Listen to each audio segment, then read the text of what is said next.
datang, kami akan mempresentasikan hasil tugas video kami. Perkenalkan, saya Cerita Grace Silvanelli. Saya Tasya Mulia Rahman. Saya Bernata. Berikut hasil tugas kami. Profil pemerintahan Jepang, yaitu yang pertama ada bentuk pemerintahan Jepang.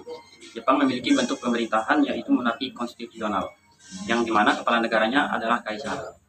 Namun kekuasaan kaisar dibatasi oleh konstitusi dan negara hukum. Kaisar hanya bertindak sebagai simbol pemersatu rakyat dan tidak memiliki kekuasaan politik yang signifikan. Kemudian ada sistem pemerintahan. Sistem pemerintahan Jepang adalah parlementer. Mirip dengan Inggris dan Kanada, rakyat Jepang tidak memilih presiden secara langsung. Para anggota diet atau parlemen memilih perdana menteri dari antara mereka sendiri. Yaitu kemudian ada sistem kekuasaan. Sistem kekuasaan Jepang memiliki 3 badan pemerintahan. Konstitusi Jepang 1947 menetapkan 3 badan pemerintahan.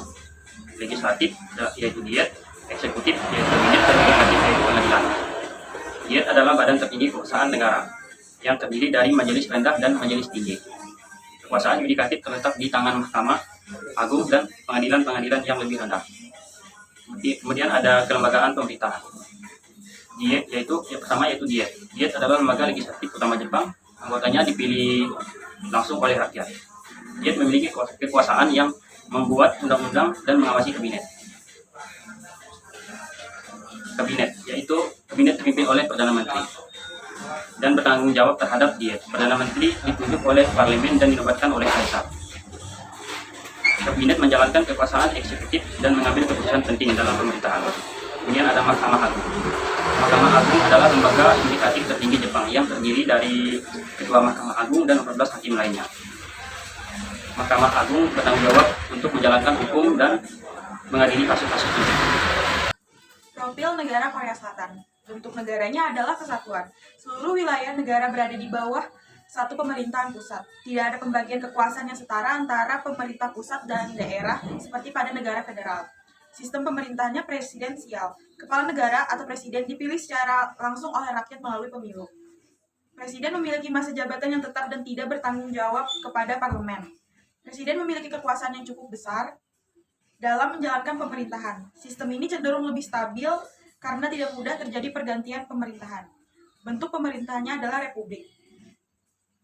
Kepala negara dipilih melalui pemilihan umum dan bukan berdasarkan keturunan atau monarki. Kekuasaan tertinggi berada di tangan rakyat.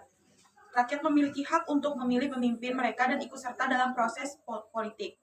Sistem ini menjamin adanya pergantian kekuasaan secara damai. Sistem kekuasaan Republik Demokrasi. Kekuasaan negara dibagi menjadi 3 cabang utama, yaitu eksekutif, legislatif, dan yudikatif.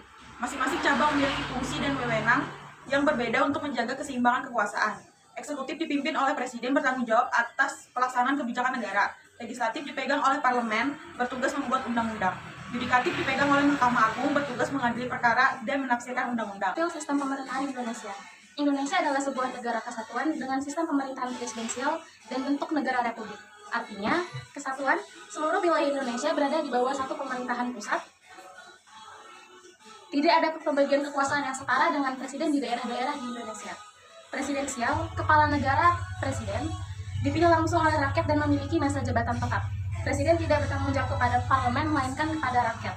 Republik, kekuasaan tertinggi berada di tangan rakyat. Presiden dipilih melalui pemilu, bukan berdasarkan keturunan ataupun kekuasaan.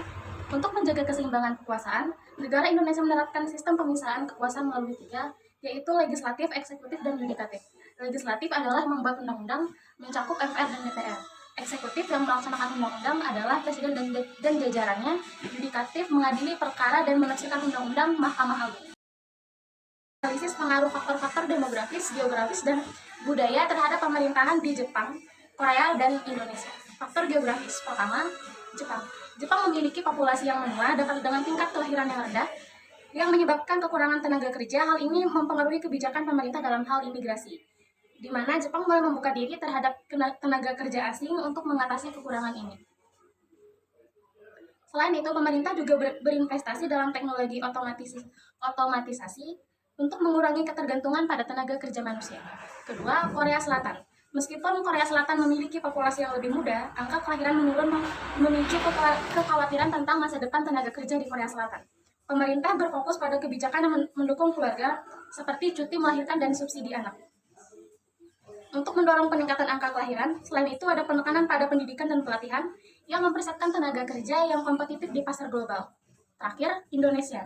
Dengan populasi yang besar dan mayoritas usia produktif, Indonesia memiliki potensi demografis yang besar. Namun, permasalahan yang dihadapi Indonesia adalah pada kualitas pendidikan dan menciptakan lapangan kerja bagi sumber daya manusia yang ada. Kebijakan pendidikan dan pelatihan vokasi menjadi prioritas untuk memanfaatkan bonus demografis ini. Faktor geografis, yaitu yang pertama faktor geografis negara Jepang.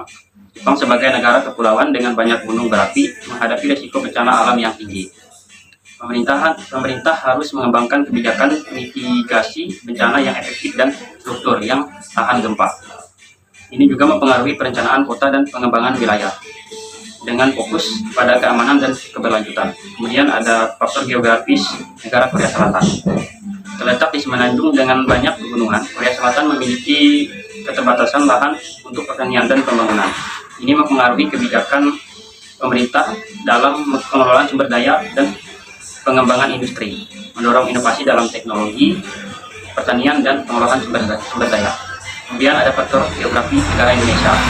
Sebagai negara kepulauan terbesar, Indonesia kaya akan sumber alam. Namun, tantangan dalam pengelolaan sumber daya dan isu lingkungan dalam hal pembangunan, keberlanjutan, dan pengelolaan sumber daya alam. Kebijakan harus seimbang antara eksploitasi sumber daya dan perlindungan lingkungan. Faktor budaya Jepang. Nilai-nilai Konfusianisme dan etos kerja yang tinggi mempengaruhi budaya kerja di Jepang. Pemerintah mendorong inovasi dan efisiensi dalam industri, serta menjaga tradisi dan identitas nasional. Kebijakan pendidikan juga berfokus pada disiplin dan inovasi teknologi. Faktor budaya Korea Selatan. Dengan pengaruh Konfusianisme dan semangat nasionalisme, Korea Selatan mengedepankan pendidikan dan inovasi. Pemerintah berfokus pada kreatif serta memperkuat identitas nasional melalui budaya populer seperti K-pop dan film. Terakhir, faktor budaya Indonesia. Keberagaman budaya dan agama di Indonesia mempengaruhi kebijakan pemerintahan dalam hal toleransi dan pengelolaan konflik. Pancasila sebagai dasar negara menekankan pada persatuan dalam keberagaman yang menjadi landasan bagi kebijakan sosial dan politik. Pemerintah harus memastikan bahwa semua kelompok etnis dan agama merasa terwakili dan dihargai.